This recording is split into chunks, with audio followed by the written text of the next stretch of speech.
Right now, as you watch this, the Middle East is on the edge of something that could reshape the entire global order.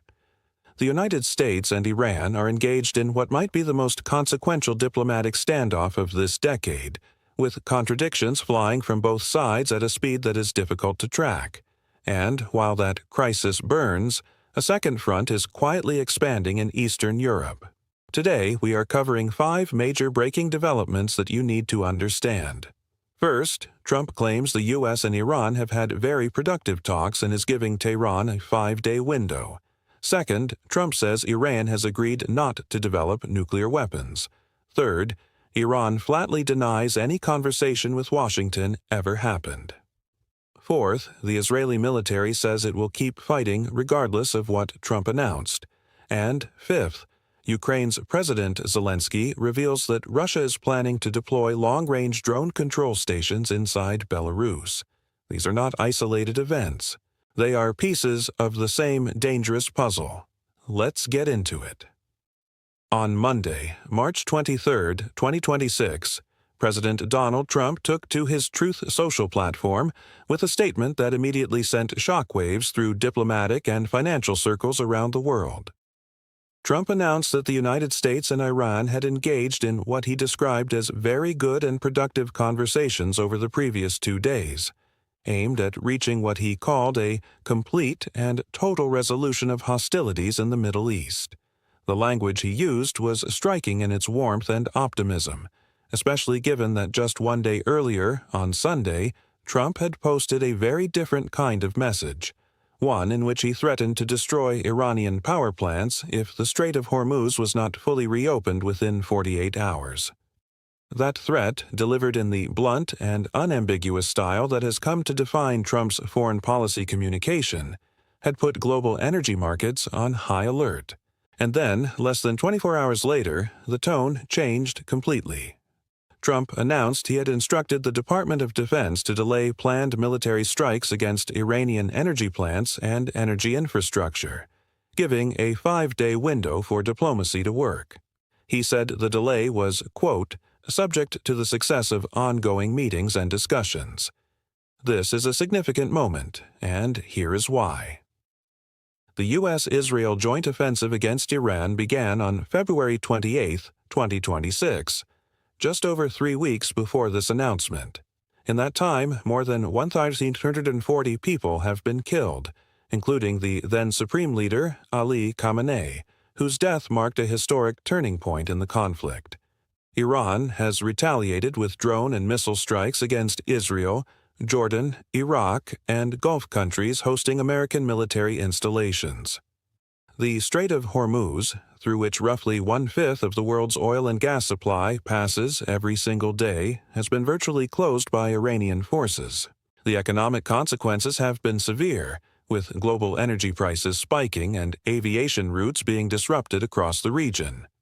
So, when Trump suddenly pivots from threatening to bomb power plants to announcing productive peace talks, the entire world pays attention.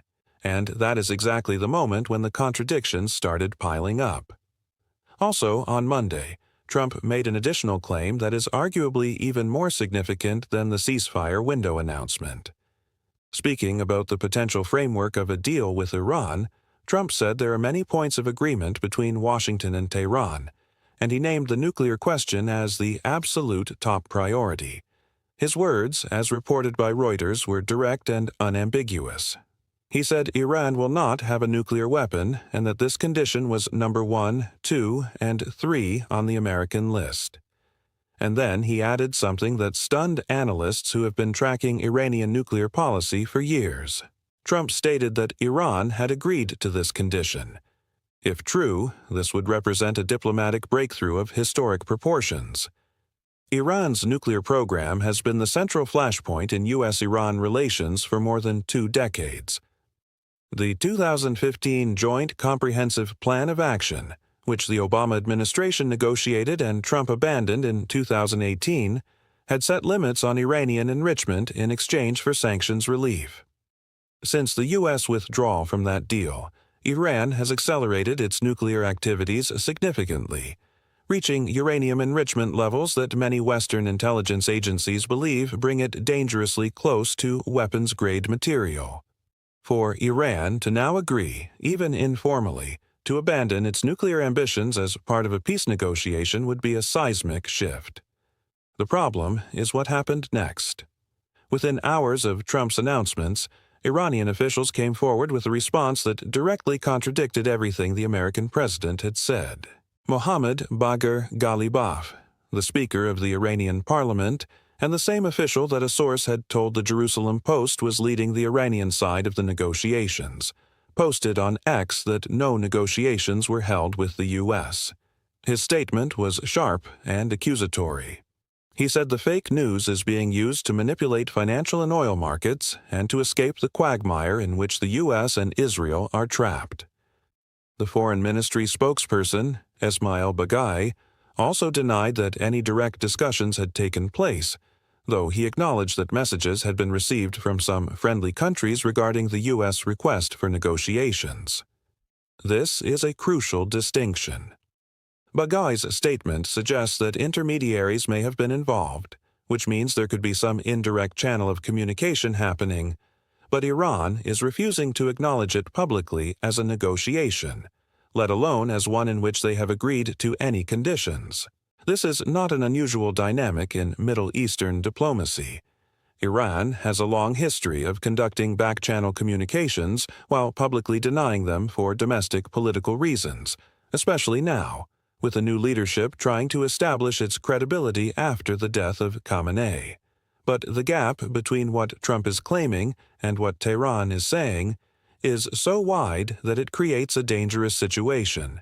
If Trump is overstating the progress of talks or misrepresenting what was communicated through intermediaries as a direct agreement, and Iran feels publicly cornered by those claims, the 5-day diplomatic window could collapse before it even begins.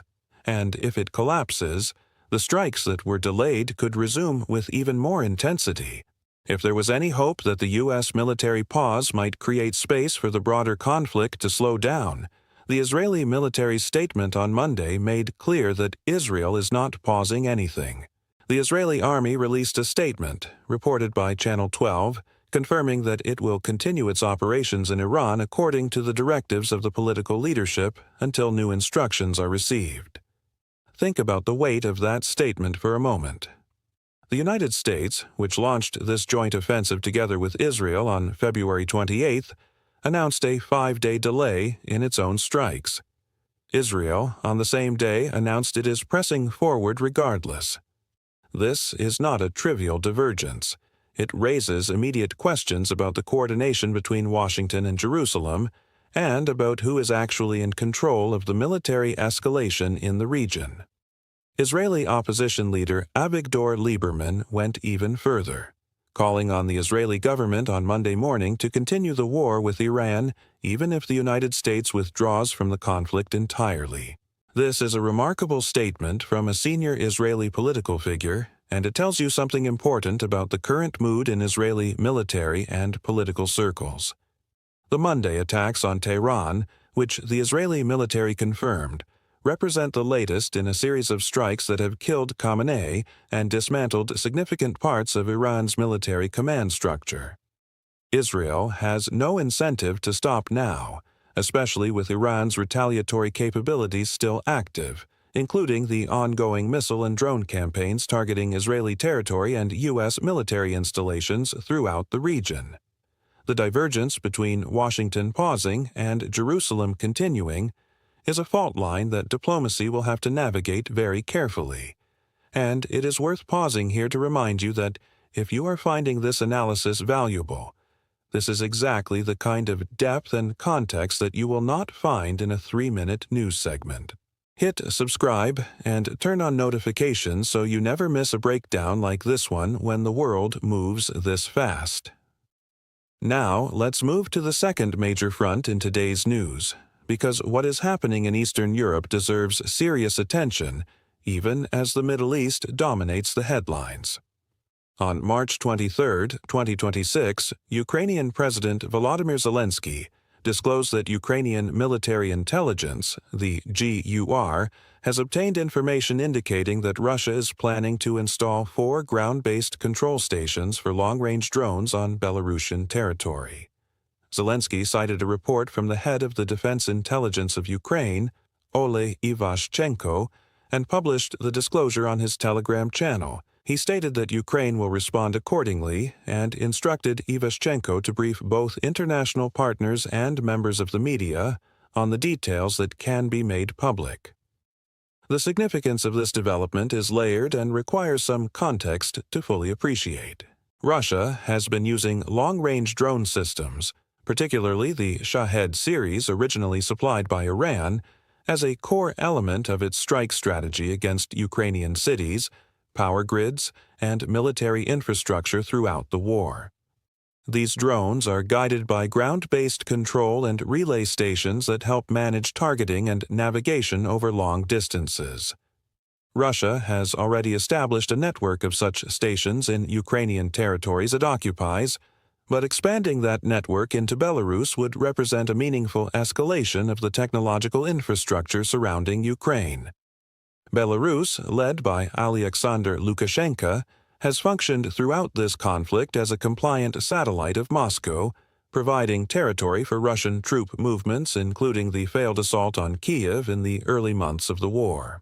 The deployment of Russian drone control infrastructure on Belarusian soil would effectively extend Russia's long-range strike envelope, potentially bringing more Ukrainian targets within range and creating new vectors of attack that Ukrainian air defenses would need to account for. This is particularly concerning because Ukraine has been working hard to degrade Russian drone capabilities through electronic warfare and interception systems. A new network of control stations in Belarus would force Ukraine to adapt those systems and potentially stretch its defensive resources thinner. It is also worth noting the broader political context of this disclosure. Ukraine imposed a package of sanctions against Lukashenko in February 2026, and Zelensky has stated that his government is developing a legal framework to expand those sanctions further. The Belarusian leader has long been under Western sanctions as well, but the Ukrainian sanctions carry a different kind of symbolism, representing Kiev's direct message to Minsk that there is a cost to facilitating Russian military operations. Zelensky did not provide specific locations within Belarus for the planned stations, nor did he give a timeline for when Russia intends to complete this infrastructure. But the act of making this intelligence public is itself a strategic move, designed to put Belarus on notice, to signal to Western partners that the threat environment around Ukraine is expanding beyond the front lines in the east and south, and to generate international pressure on Minsk before the stations become operational. What you are witnessing today is a world in which multiple crises are running simultaneously at dangerous speeds, and in which the statements of major leaders can contradict each other within hours. Trump says Iran agreed to give up nuclear weapons. Iran says no conversation happened. Trump says the U.S. is pausing strikes. Israel says it is continuing the war.